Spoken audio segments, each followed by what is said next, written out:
Welcome to Dodgers Dogs. As part of the Dodgers Daily Network, Casey Porter here. Super excited. Haven't had a chance to look at your face in a while, Coach. Haven't had a chance to talk to you. I can't tell you how much I've been missing talking baseball, and just more than that, just talking to you, Coach Holt.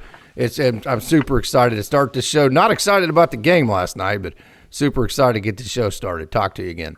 Oh, my wife's not even excited to see my face, so I'm gonna have to tell her about this. I got one admirer in the world. It's one Casey Porter, who I've known since you were a child and love you. Casey, you know how much I've missed visiting with you too. Austin does a great job. I was on with him once, and we had a good show. But just the history of me and you going back, and your family, and the love I have for you and your family. And main thing, I'm just glad to see you back and doing what you love to do, and hopefully things will continue just to get better from here forward. And the game's not real pretty, but you know what? We're talking about family love and health and everything. That's more important at this point. But we damn sure don't like what we saw in the Dodger game last night. No doubt, no doubt. And you know what it kept making me think was, thank God we squeaked out those 2 extra inning games last month against the Diamondbacks, the 2 extra inning games against the Mets, the crazy game, Wednesday, on Monday against the Padres. That's 5 games right there that really, to be honest with you, the Dodgers probably shouldn't have won. Now, there's some transitive properties. They probably lost some games that they could have won too. But those 5 games, I just kept thinking last night watching, just thank God we won those games and that we're still at least in first place. Well, as ugly as it's been, Case, we know the reasons. Everybody knows the reasons. It's not, a world secret, or anything. But you're right. I mean, the last 10, I think we're 4-6. The Dodgers are 4-6 the last 10, and still in first place, barely by a thread. I think a half game over the Giants, maybe one over the Padres. But we knew this race wasn't going away. This is nothing new. If we all know there's a struggle factor going over the Dodgers for the biggest reason we know, we'll talk about them later, I'm sure. But they're still hanging in first place, So I think the Giants were 7-3, the Padres 6-4 in the last 10. So neither one of those were able to pull away. Good thing they didn't pull off a 10-0, type deal. But either way, we weren't going to be behind very far. And I think this race is going to be like this all year, pretty much like it was last year. So if you want a silver lining, if there is such thing, which there is, even in everything, there's a silver lining. The Dodgers are 4-6 and are still in first place, and their struggles are well known by everybody in the business, especially us Dodger dogs and Dodger fans. But you're still hanging on at first place, and we know we're not going away. The Padres and the Giants aren't going away either, but that's okay. If it's worth getting, it's going to be tough, and it was tough last year. It's just going to be tough this year. So why do I keep underrating the Pirates? I mean, they got Bob Melvin, who is a great baseball man. I mean, he's been several different places. He's been in baseball forever. Great manager. He's doing a great job there. They have great pitching. They have some impact-type position players. So why is it that my brain just keeps defaulting to just kind of writing off the Giants when they're half game behind and they're actually a really good team? Am I the only one like that, or is there other people out there like that? No, I think we all, to a fault, kind of forget the Giants are sitting there lurking. They have, they've been good the whole year. They've been good the whole year. Like I said, they got Bob Melvin's a tremendous manager. The Giants have made some key pickups in the offseason. They did some things there. So I'm the same way. When I'm thinking, of course, I listed the Diamondbacks in that too. I know they've dropped off a little bit. They're not in the race with the other 3 teams. But, the big scheme of things, that the division is the toughest in baseball. And I'm like you. We forget about the Giants sitting there, but we shouldn't forget about the Giants. Right now, they're right on our tails. They're a half a game out, and then, like you said, they've got star power. They got a good manager. I know by birthright, Dodger fans supposed to hate the Giants. I've always had a tough time doing that. Bonds used to get on my skin, but he's maybe the greatest player we've ever seen, but even before steroids. But if he did them, I'll say that. But Bruce Bochy's a great manager. He's proved that everywhere. So always had a lot of great respect for the Giants. And I think I feel the same way about the Padres, except for now it's just 2 guys. Last year it was 3 guys. Outside of 2 guys, I think I have a lot of respect for Mike Schilt and the players of the Padres. I'm not going to mention any names because I know it ticks you off if I bring up the C word and some other names. But, that this division is great managing, some star power on these teams. And in the big scheme of things, as baseball purists like me and you are, Case, and a lot of people are, I love it. Yeah, no doubt. It's a hell of a lot more fun. Don't get me wrong. I'd like to win the division by 14 games again, like we did 2 years ago. But what did that get us? We got beat in the first round, so it didn't matter. So I think you get battle tested. The Dodgers are battle tested last year from the get go, and it proved out in the playoffs. They were gritty, they were grinders, and that's how they won the World Championship. They're going to have to be the same way this year. To get out of their division, to have success, they're going to have to be gritty, grind, and we know they are. It's basically the same cast of characters.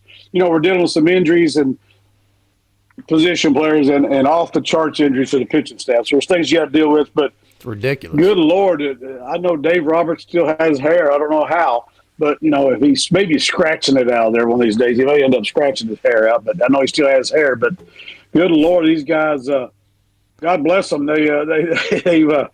We're sitting here, the sky's falling in some days for us, as Dodger fans, but it's not, it's not, the sky's not falling. We're going through a rough patch. They went through a rough patch last year. You're always going to have that in baseball. You always got the up and downs, nobody dominates. We all know the whole story of that situation. So they're going through it and they're going to, they're just going to have to battle and hope they get some of these guys back.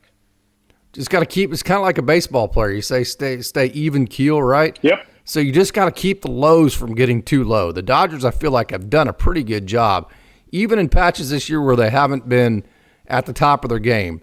Like I said, those 5 games we talked about, they've squeaked out an extra inning game here or there to keep it from being like an 8-game losing streak. Like they went on an 8-game winning streak, and they've been riding the coattails of that the entire season. They haven't matched that with the losing streak.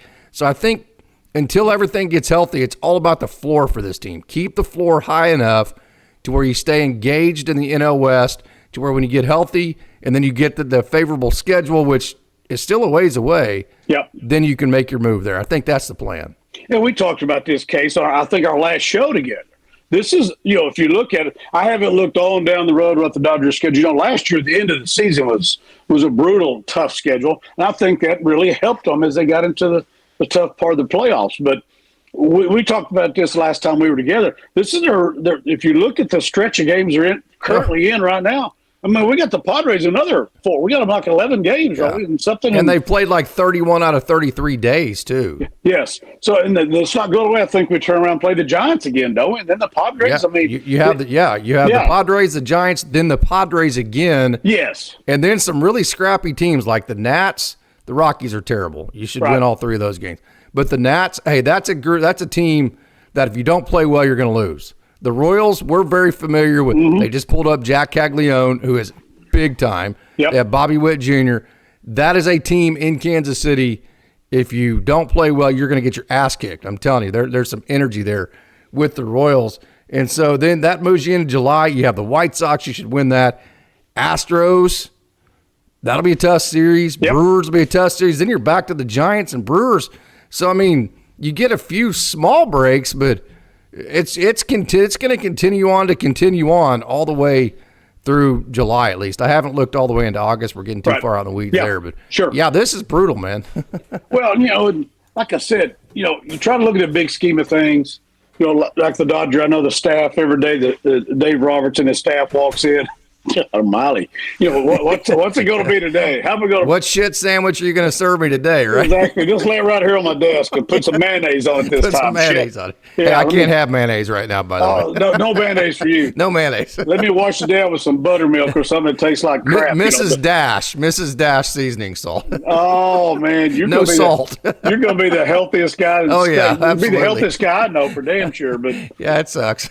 Yeah, but those guys, front office, I mean, every day we already know we're past the part of the question the front office and the managers. That ship's already sailed. We can't. It has. They're going to give us the best chance of having success. We know that already. They've proven it over and over again. There's no doubt on that. I'm not going to ever get in that situation of starting to question that. So I'm going to get pissed off some stuff Dave Roberts does, but it's because I'm a Dodger fan. Absolutely. I look at the big scheme of things. I'm glad he's our manager. Hope he stays there forever. Our front office is the best in baseball. But no, the schedule has been horrendous. I mean, playing these played great teams, good major league teams. Not all great teams, but good major league teams. There's no break, but that's kind of the way it is, the way it kind of way it should be. These are Major League Baseball players. They're all millionaire players. They're all the best in the world. Yeah, Crimea River, right? I mean, the Dodgers. That's what I'm saying. There ain't nobody feeling sorry for the Dodgers either. We all talked about this before the season. All my friends probably same thing. Hey, what the hell? The Dodgers just going to buy a world champ. Well, look at it. Yeah, whatever. Okay, we don't even think about that crap anymore. All the big signings, all the money, blah blah blah. We're in a day-to-day now, so that doesn't mean a damn thing. Some of the guys we've given money to are on the injured list. Some of the guys that have gotten some money are struggling a little bit. So that's because it's baseball. Nobody dominates it. You're not going to get a hit every time. You're not going to strike every batter. That's because it's Major League Baseball, which is the toughest sport, in my opinion, in the world to master. That's why nobody does master it. There's a lot of I don't know. Aaron Judge is pretty damn close. Shohei. And Shohei, they're pretty damn close. But as far as mastering the game, not a whole lot of people do it. And over the course of 162, it's very hard. Those guys that are killing it, they're going to have a rough stretch too at some point. The body, they're going to have a slightly pulled hamstring we won't know anything about, or Freddie walking around with a broken rib all year and still being the damn MVP because he's a stud. He's the favorite guy in the history of baseball, one of them. But anyway. So there's a lot of things that go into all this, but we know the biggest thing we got to remember that we know the Dodgers front office and the coaching staff, manager, always going to give us a chance of winning every day we walk in there. You can sit there and go, what the hell are you talking about? They brought a guy off the minor leagues and threw him to the – by the way, that wasn't throwing somebody to the wolves. That's throwing somebody to a pack of wolves. That's not taking one about last night? Yeah. With Matt Sauer? Matt Sauer. That's not taking one for the team. That's taking one for your lifetime. The Dodgers win the World Series, I ought to give him 2 shares. I don't give a damn if he's out in South Dakota somewhere, hunting, if he's not even on the damn roster. Because we'll see what he did last night for the Dodgers, how it pans out. You got Robo going tonight, but we'll see what he did last night of wearing that one. Case, my God, that's not even wearing one. Hell, what, 13 hits, 7 or whatever it was, 9 It's demoralizing. Yeah. It's demoralizing. That kid, I mean, I didn't get to watch the game. I wasn't able to watch the game last night, but he should have got big hugs when he came in the dugout whenever he came out of the game. Not just a high five and a pat on the back, good job, because he's wearing it for the organization. Bless his heart. I guess you can look at it another way. Hell, he deserved better than that, but hell, everybody did. But at some point, he was the guy. I'm sure they talked to him. You got to go. 111 pitches, and he's getting raked over the coals. It was about 180 degrees, and it was like July, and we had like 11 games in a row, and you came out to the mound, and you go, hey, dude, see you in the 7th. And he was like, well, how many pitches I got to go? You go, see you in the 7th. It's up to you how many runs you give up today, but see you in the 7th. That's exactly what last night was. One of my older brothers, Randy, who's a big Dodger fan, he always tells her, I'll give you a quick story. Him and his buddy, they didn't really want a job. In the summer in southwest Oklahoma. Right. They didn't really want a job, but the parents made them, go get you a damn job. Absolutely. So they walk into a feed grain down there in Leveland, Oklahoma. Oh, yeah. Walk in, there's a big pile of wheat sitting here and the auger sitting there. Here's 2 shovels. You guys throw that wheat into that auger, so to go. And one of them asked the question, well, how long is it going to take? And the guy standing there with the cowboy hat on goes, well, how long do you want it to take? That's the same. Up to you. In other words, this is totally up to you how long this is going to take. You may be here 3 days with that damn shoveling wheat at 120-degree heat in southwest Oklahoma. Just depends on how long you want to take. So it's kind of the same way here. If Matt Sauer's asking how many pitches I got, they go, how many you got? Hell, I pitched Vinny 178 pitches in the state finals, and I didn't know it at the time because we didn't keep up with that shit. We were just trying to win a state championship. But anyway, that Matt Sauer has earned everything from this organization. Even though, you should say, well, it's just one game. To kiss my ass. One game. And they lost, and he didn't pitch well. Of that. But still, you need to appreciate that he gave he did. the team some innings. No, he gave us no chance of winning. But as we always talk about, today is going to affect tomorrow. In a week from now, maybe we'll see where it's going to go. Especially this club that's so thin. Yeah, and where they are right now. Yes, exactly. Somebody had to be that guy. Hell, I don't know. Maybe Robo's the guy tonight has to do that. I don't know. It probably will be. Whatever it may be. But these are guys have earned the utmost in respect, and I'm sure the guys feel the same way, and the coaching staff and the organization, us fans. Oh, they do. Yeah. Yes, he pitched like shit, and we got killed, but he ate up. That's not just eating innings, dude. That's eating a shit sandwich and 111 pitches. Thanks for the organization. I don't know. They just sent him back to Oklahoma City today. I don't know. They probably did. I mean, probably. Go back he to probably Oklahoma can't City pitch for a week. Yeah. Get some running in, ice her down, get to work, and watch the Thunder tonight while you're sitting in the training room watching TV. Yeah. But anyway, what a gutty organization. I mean, Matt Sauer deserves a lot of respect for that. You know, of course, you'll wish he'd have pitched better, but here's the other part. He's facing a hell of a lineup over there. Yeah, he don't get to come in against the Rockies. That was motivated after losing that game the night before. They weren't very happy about that. No, they come in and hey, here's the. By the way, if it's a Rockies and you got all the pitches you want, hell, he may get a win. But you're going against that lineup the Padres have got, up and down the lineup, and it's kind of a recipe for disaster. But God bless Matt Sauer. He's a Dodger through and through, and get some ice on that baby, some ibuprofen, and go get your sweat top on and take off running, get that soreness out. Yeah. Yeah, drink another beer the next morning, right? That's the best cure for the hangover, isn't it? Yes. Sometimes going out and actually playing a little bit of catch the next day. But not saying that he pitched well or anything, just saying that we do appreciate that he did at least eat the innings up and threw the pitches that this group needed, because if you look, this group needs pitching, point blank. I mean, Bobby Miller gave up 10 runs last night. Jackson Ferris, I say it all the time, you have to wait till you see these guys in Double-A. Yep. Not saying Jackson Ferris isn't going to be fantastic. But what I am saying is when they get to Double-A, you're facing Major League talent. There's almost always an adjustment period trying to face that kind of talent. He's in the middle of that process. So you got to see how these guys come out of that adjustment period at the Double-A level. Jackson Ferris in the middle of that. He gave up 3 runs, 2 home runs in the first inning last night. He has not pitched well this year. Not going to sugarcoat that. Jared Karros has not pitched well this year. I think the silver lining is Nick Frasso has been moved to the bullpen. He pitched very well last night. He had 2 really rough outings in his first 2 relief outings in late May. Since then, his last 3 outings have been very good. I think Nick Frasso could be imminent. Then you have guys like Sam Carlson that I interviewed the other day, Jack Little, Logan Boyer, guys like that. So Landon Knack just got sent down. You got Justin Robleski, who's already up. Kyle Hurt's still not healthy. Emmett Sheehan is not ready for the major leagues yet. So this is a situation to where I don't want to be way too dire and make too much out of it. But this is a real problem for the Dodgers. This pitching deal is a real problem because it goes further than just say, who do we have on the major league roster? There's really not just guaranteed help. I mean, Edgardo Enriquez gave up 5 runs last night in his 1 inning. Yeah. Of course, I've got a post on it. It wasn't as big of a deal as it looked. But there's not really any imminent help in Oklahoma City right now or Tulsa where you can go pull up a Justin Robleski like you did or an Emmett Sheehan. There's not that guy right now. So this is actually a real problem. No, and I'm glad to see Robo Robleski out there again today. And if you really look at it, I guess we're lucky to have him. He can come up and hadn't had big time success, but he's come up and gave you some innings and some starts, and he's very capable. His velo's up. He's doing pretty well there. He's just got to learn the major league. He's just got to become a major league pitcher.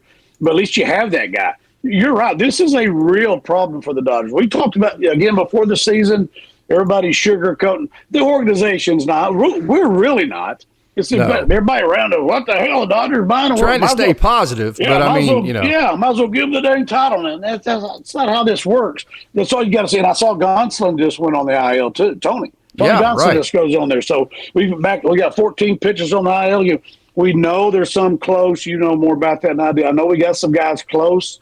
They're coming back, but there's going to be an adjustment period, especially if there are guys that's had Tommy John or some lengthy surgery that are coming back off a long layoff. There's going to be some adjustment time there.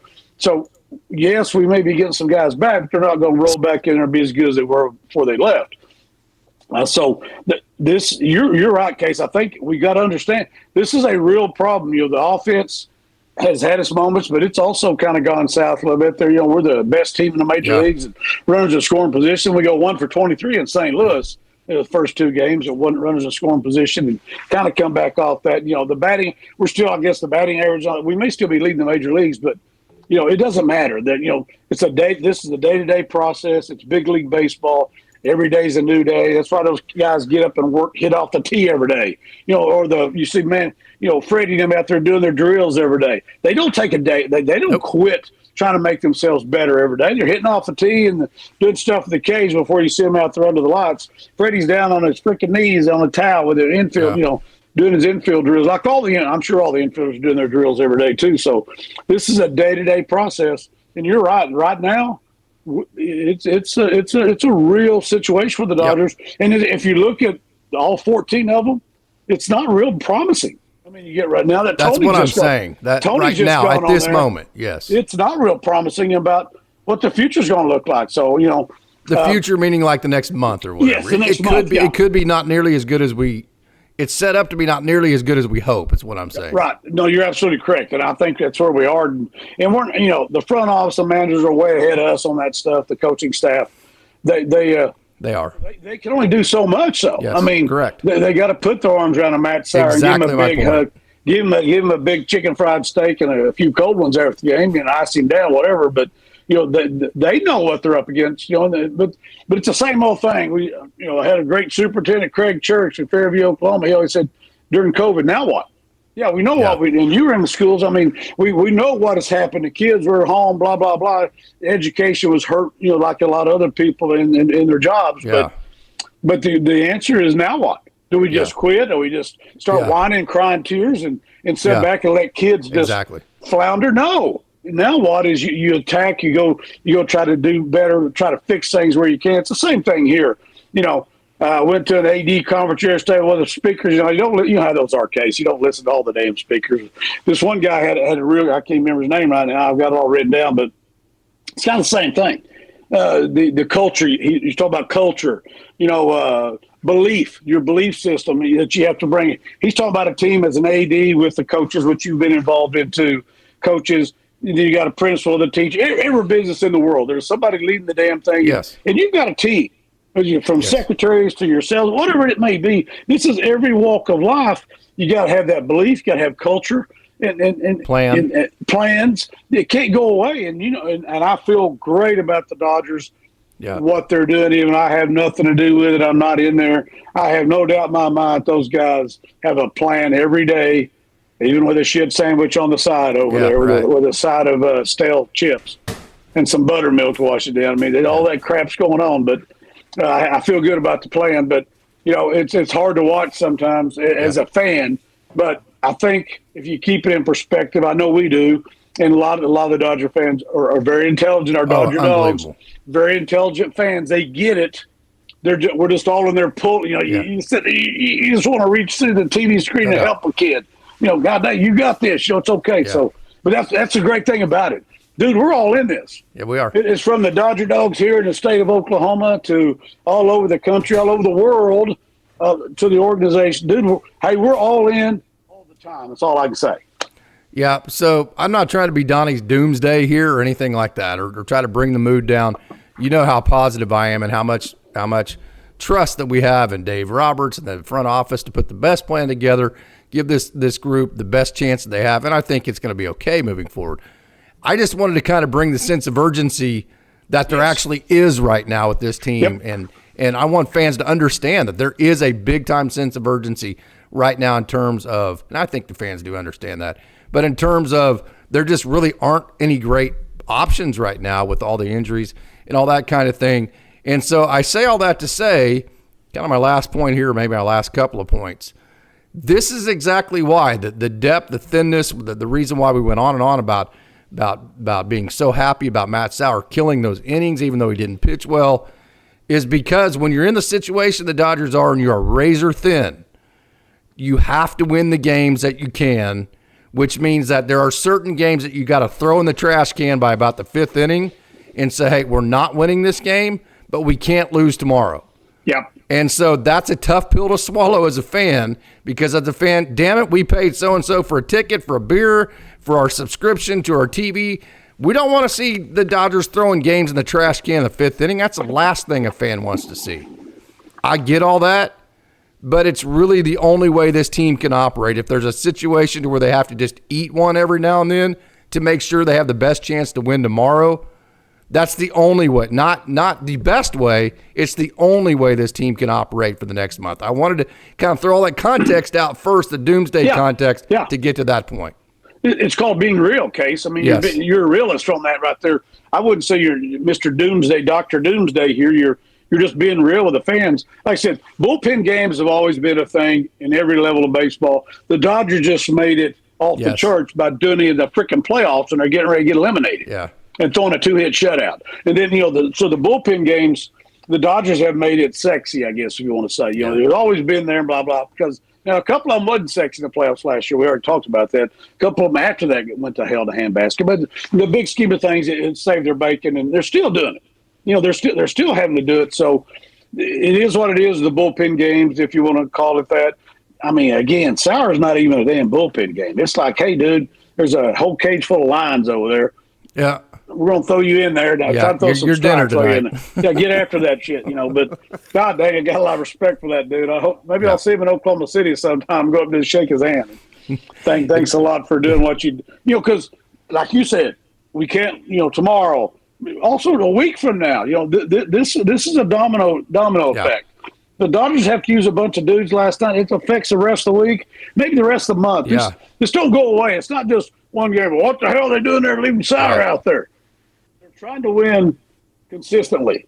Yes. They're trying to win every day. You're not going to do that if you got to throw your bullpen guys every day. They're not going to make it. We're going to start getting our ass kicked later in the year, and we're not going to be in the race if you start wearing those guys out now. I think the way I would put it is the Dodgers have to stay away from the domino effect. Yes. And that's why you have to do things like you did last night. It's why you have to frustrate the fans by just really just punting a game in the fifth inning, because you have to stay away from the domino effect with the numbers you have right now. But hey, last thought for me on a more of a positive note here.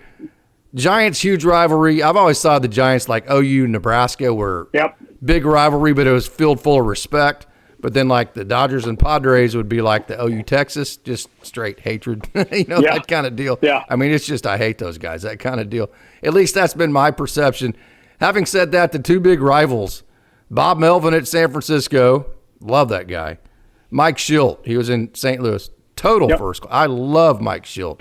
I mean, if Dave Roberts stepped down and the Dodgers hired Mike Schilt tomorrow, I would be doing cartwheels. I love that guy. He is a great manager, total first class. The way he handled the Machado deal the other night was total first class. Yep. So, man, it's kind of cool to have him to where I get to see these guys. But it's like, I would really like to not like the manager of our rivals as much as I do. It's kind of a weird emotion, isn't it?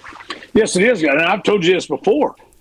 I've hated, I'll say, more when I was younger, not so much now. Oklahoma. We're Oklahoma State fans. You always hate Oklahoma Sooners. Man, I loved Kelvin Sampson. I went to his best coaching clinic. Coach Barakoff would have loved that. Best basketball coaching clinic I went to in my life was Kelvin Sampson. Proof's in the pudding. He wins everywhere he goes. Coach Stoops. Had a lot of respect for Coach Stoops. Everybody loves Barry Switzer now. Hell, all the OSU fans. He comes up there and drinks beer at Eskimo Joe's. Hangs out and sing. I mean, everybody talks about Barry Thurman and Barry. Yeah, everybody loves Barry Switzer. I mean, so there's always that. I'm supposed to hate and don't get me wrong, there's some of their fans I hate, whatever. And I got some relatives of mine that would get pissed off at each other. But as far as looking at the big scheme of things, I had a lot of respect for their coaches and for some of their players, I mean, so I totally feel what you're saying. It's hard to hate those guys. It's our birthright as Dodger fans, I think. It just goes out saying you're supposed to hate them. But I really have a tough time doing that. So, especially being from Oklahoma, we're not in the middle of the California hate every day, so it's a little easier for us. No, you're right. I don't see it every day. I don't live it every day. If I wear a Dodger hat, some guy trying to punch me or something. So I know me and Rex are going up to Boston. I hope if I wear my Dodger hat there, I don't get punched. But looking forward just to going to Fenway because I love baseball. I love the history of baseball. Can't wait to get to Fenway and sing Sweet Caroline going in the bottom of the seventh and have a brewski and whatever they got up in Boston. Looking forward to that, mainly watching the Dodgers and my brother. But, we don't see that because you're right. Living here, we don't see that hatred every day, so we don't live it. But from the outsider looking in, I want to beat those guys' butts. But, it's hard to I don't have hate for them. It's kind of like we're Oklahoma City Thunder fans. I guess you are, Case. You live right there by Oklahoma City. But And I don't have any hatred towards the Pacers. I kind of like watching them play. They got a hell of a coach. Oh, they got a great coach. You got a great coach. He's won the title in Dallas, and the Halliburton kid. I mean, now there was some hatred towards some other teams. There's some. I got tired of Denver and Minnesota, blah blah blah. But I have no hate towards Indiana. Don't get me wrong. I want to win. I'm gonna be pissed off, and I'll hate them then. But I got a lot of respect towards them. It's kind of the same feeling you're talking about. All right, Coach. Hey, this has been a hell of a lot of fun. We've got a big down the farm to get to. Actually, it's more abbreviated. We're going to talk about the Jackson Ferris start last night that went a little bit sideways. We're going to talk about the sideways outing for Bobby Miller. I don't normally do that and cover sideways outings, but with the urgency the Dodgers need pitching, I think it's important to cover every outing of guys that could come up. I think Jackson Ferris and Bobby Miller definitely are guys that this year could help L.A. So I think it's important to cover them, good, bad, or ugly. So we're going to do that. We're going to cover the Nick Frosso outing last night. And then we also have a big night from Jaron Elkins, and then Eduardo Kingo is a guy that you absolutely need to know. So we have a really nice down the farm coming up. But, hey, it's been great to see your face, Coach. Really appreciate you joining in. You know I love you. So, hey, final thoughts here. Main thing, like I told you before we went on air here, I'm glad to see you. Love seeing you. I'm glad you're back and doing what you love to do and what you're great at. And just continued success and you getting better and better and better. You look great. I know you're feeling better. Always got this with me. Always got that. Yeah. Hey, tip the cap to you for coming back. Tip the cap to Matt Sauer. God bless you, young man.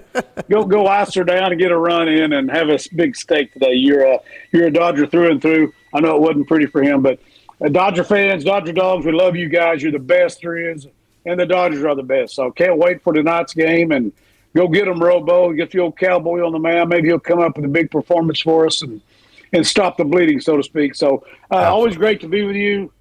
Terry and Bev, I love you guys, and tell the Dodger dogs that we have another treat.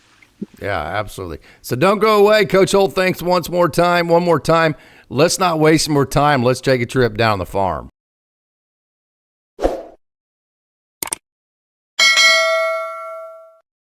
Welcome to Dodgers Daily Down on the Farm. So glad that you decided to continue to stick with us as we cover all of the prospects in the Dodgers system. This is who you're looking at right here. It's actually Jaron Elkins. Jaron Elkins had a big night last night for Rancho Cucamonga. As we always do, we're going to start at the Rancho level. This was a Rolodex type night it wasn't a great night in fact, it was one of the worst nights of the year system-wide when you go all the way from the major leagues down through Rancho, through all the affiliates. It was not a good night system-wise, but there were some big-time prospects, Jaron Elkins being one of them, Eduardo Kingo, who we're going to talk about here in a minute, that did have huge nights last night for Rancho. Jaron Elkins, 3 hits, his 11th double that you're seeing right there on your screen as we speak. He walked twice, and he was on base 5 times, and he scored a run. He also, Jaron Elkins, had 3 stolen bases. Now sit down when you're hearing this. Jaron Elkins has 35 stolen bases on the year. This is one of the most physical guys in the system in terms of just his body type, his physical tools, and how loud they are. He is a very impressive young man when you watch him in person, no doubt about that. So squarely in the Rolodex is Jaron Elkins, no doubt about it, because those physical tools are starting to turn into production on the baseball field. It's one thing to look like a Greek god, right? But it's another to actually be able to execute the game of baseball. He is taking all of those loud physical tools and turning them into execution. 265 on the year, but he started kind of slow. So he like we're talking about, he's starting to turn all that physical skill into execution. Last month in May, he had 284. So far in June, he's hitting 333. And he is 8 for his last 15 in June in his last couple of games. So Jaron Elkins is really starting to turn it on, really starting to translate all of that mouth-watering ability and talent that he has into production. And another guy, just one of the best minor league prospects, period, in a discussion, anywhere, at any position. Yes, Eduardo Kingo is just simply that good. I mean, this dude just fills every single stat column. He can absolutely fly. He can hit home runs. Matter of fact, He leads the California League in home runs. We know he can steal a hell of a lot of bases. He plays great defense in the outfield. He stays inside the ball and is able to use the middle part of the field. There is nothing, and I mean nothing, not to like about Eduardo Quintero having a great year. He had a great, better, I don't even know how to describe last night. He had 2 hits. He walked twice. He was on base 4 times. He scored a run and stole 4 bases. Again, 2 hits, on base 4 times, 4 stolen bases, 324 on the year, OPS 1022, 32 stolen bases for the year, so just 3 behind Jaron Elkins, 11 home runs, on base percentage of .429. So to give you some perspective of just how good Eduardo Quintero has been, he leads the Cal League in home runs. His 11 home runs leads the Cal League. So to go with all that blazing speed he has, he also leads the Cal League in home run with 11, and he also leads the Cal League in OPS at 1022. So the slug has been, he's known for his speed, but the slug has been just incredible for Eduardo Quintero. And so to match all that slug, he's also second in stolen bases in the Cal League with 32 stolen bases, as we mentioned a minute ago. And he has a .324 average, which is good enough for 3rd best in the Cal League and the 5th best on-base percentage at .429. So Eduardo Quintero has been just a fantastic, fantastic player this year so far for the Rancho Cucamonga Quakes. It'll be interesting to see if and when he gets brought up and gets a chance at the next level. So, hey, let's move up now to our next team and the affiliates, the next step up, which is the High A Great Lakes Loons. And it was not a good night for them. They almost went scoreless. They almost got shut out until Kyle Nevin did this. Hey, by the way, if you're saying, Kyle Nevin, why haven't we heard about him? Actually, this was only his 2nd game back. He was on the injured list. 2nd game back in affiliated ball. Now, he played like 7 or 8 games at the complex, but they brought him up to the Great Lakes Loons on Sunday. It was on the road. I can't remember exactly where on the road. So last night was Kyle Nevin's first game at home in Great Lakes. And how about this? He had 2 hits and that big home run. If you follow Dodgers Daily at all, you know that Kyle Nevin is one of my favorite hitters. I just think he has the ability to hit 20, 25 home runs. I think he has the ability with his decision-making to let the ball get deep, the way he stays inside the ball, to eventually, as scouting reports get better, be a good bat-to-ball skill guy, be a good swing decision type of guy, and he has great eye-hand coordination. So I love Kyle Nevin. I never waste an opportunity to talk about how good I think he has a chance to become. And so it was good to see him in just a 2nd game back with the Rancho Cucamonga Quakes last night. Hit a home run, have 2 hits, and really kind of get things really start. Because a lot of times when you come off the IL, if you start slow, it's really, really tough, and it starts messing with you in the head and that kind of thing. The opposite is true. If you start out fast, it really makes it a lot easier. And then a guy, if you paid attention at all, this is Carson Hobbs. Now tell me you don't see Ben Kasparius right here.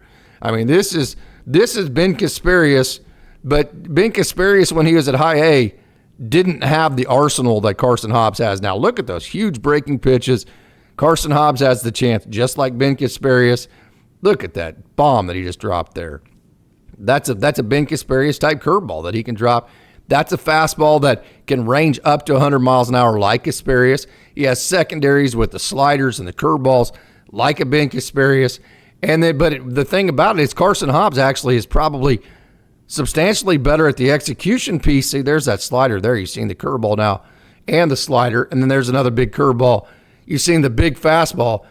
I would say right now at this part in his development that Carson Hobbs probably is quite a bit better at the execution piece than Ben Kasparius was at this time. So I just am super, super high on Carson Hobbs. It's another situation, too, if you talk to Ben, going all the way back even to Rancho, he totally understood the plan. He knew all of his sequencing. He basically owned his sequencing, which meant that he was able to make adjustments faster because he knew his sequencing so well. He knew what was going wrong with it. That is Carson Hobbs. He just is so smart. He knows all the game plans and how to sequence. And so really high on him. Definitely a Rolodex type of guy. And moving up to AA, this is Griffin Lockwood, pal. Hey, GLP or Lock or whatever you want to call him.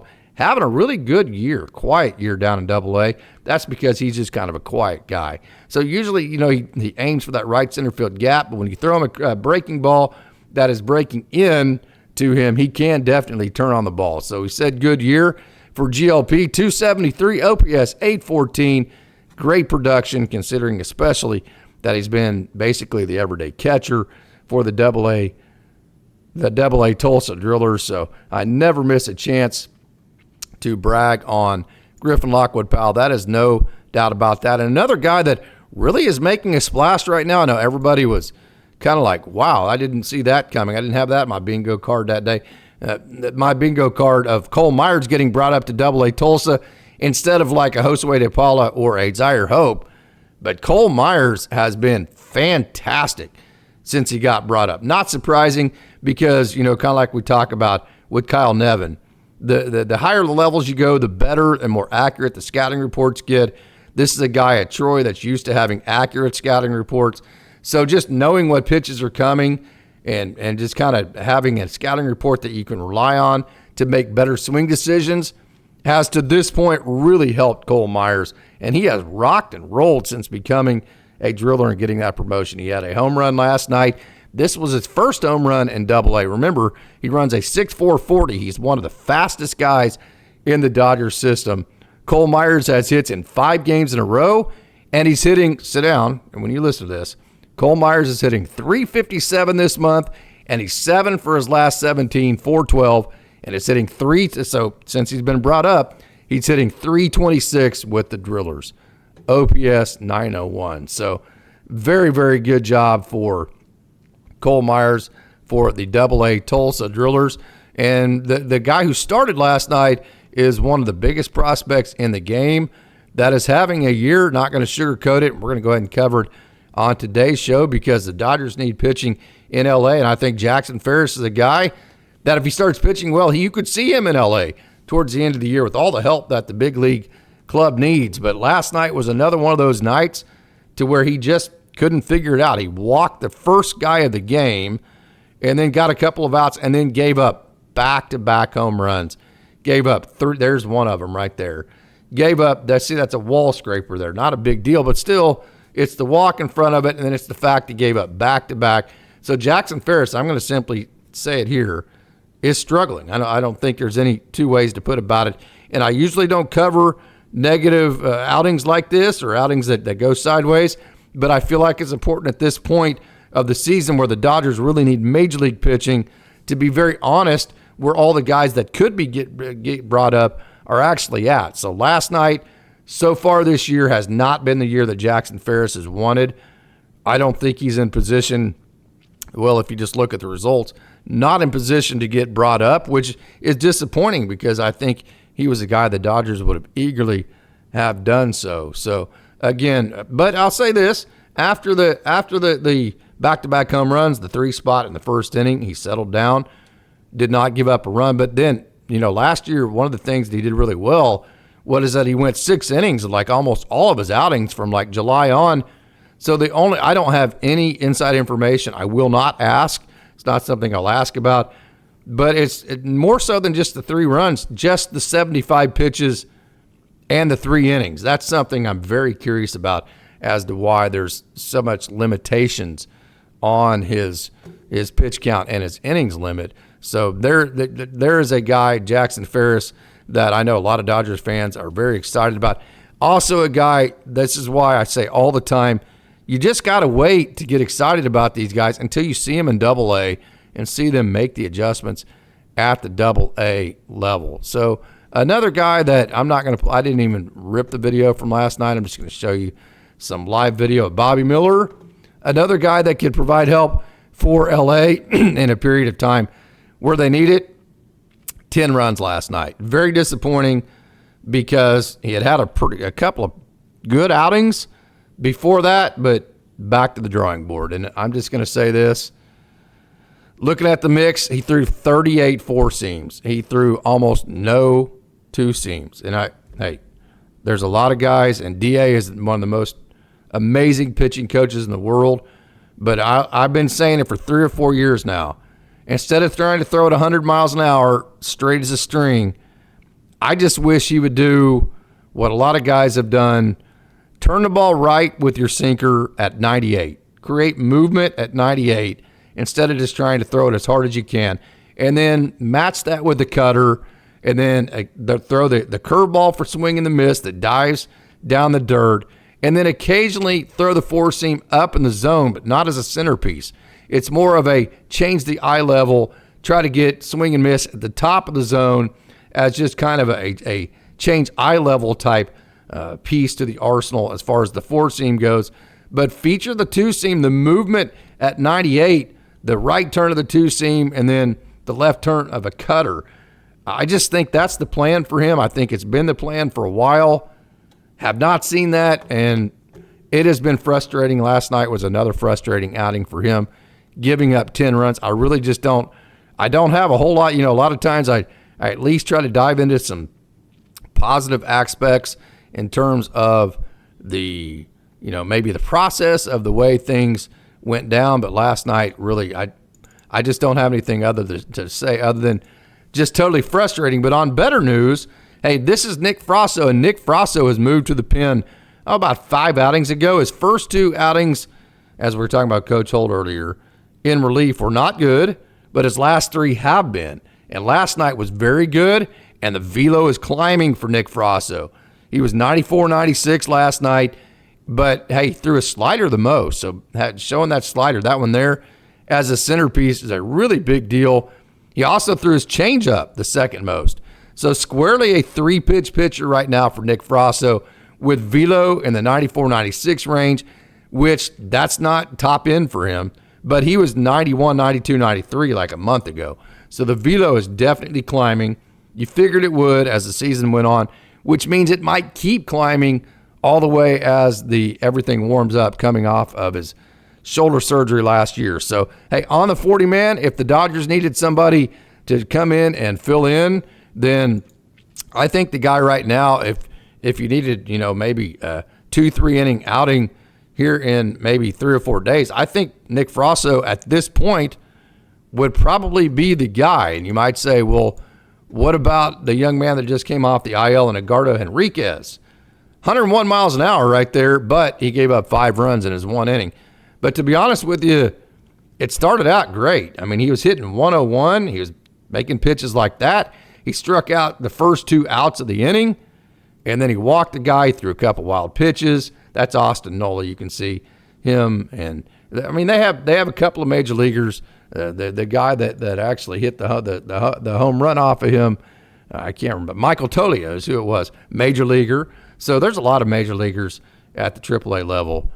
Gave up a home run to Tolio, eventually 5 runs. So although it started good last night for Edgardo Enriquez, it kind of snowballed on him, which, to be honest with you, with all the time he's had off. Remember, he had the Tommy John a couple years ago, so he got off that leash last year. Got injured again this year, so it's just been stop and start for Edgardo Enriquez. So not surprising at all. I would call this more of a bump in the road for him. This is a different situation than Bobby Miller. The Bobby Miller deal is chronic. It's been over time. The Edgardo Enriquez deal right now is just, well, hey, he just needs time to get back in the groove of things and a good run of health to become the Edgardo Enriquez that we all expect him to become. But again, last night was a little bit of a rough patch for him, and so hopefully he can bounce back from that and get things going. I'm looking forward. I'm feeling good enough. I think I'm going to be able to go to Oklahoma City next week and see him live in person. So that's going to do it for Dodgers Daily Down the Farm. I want to thank you for tuning in, and I want to thank Coach Holt for joining in. It was great to see him again. As always, you Dodgers Dogs fans are the best out there, and it's a great day to be a Dodger.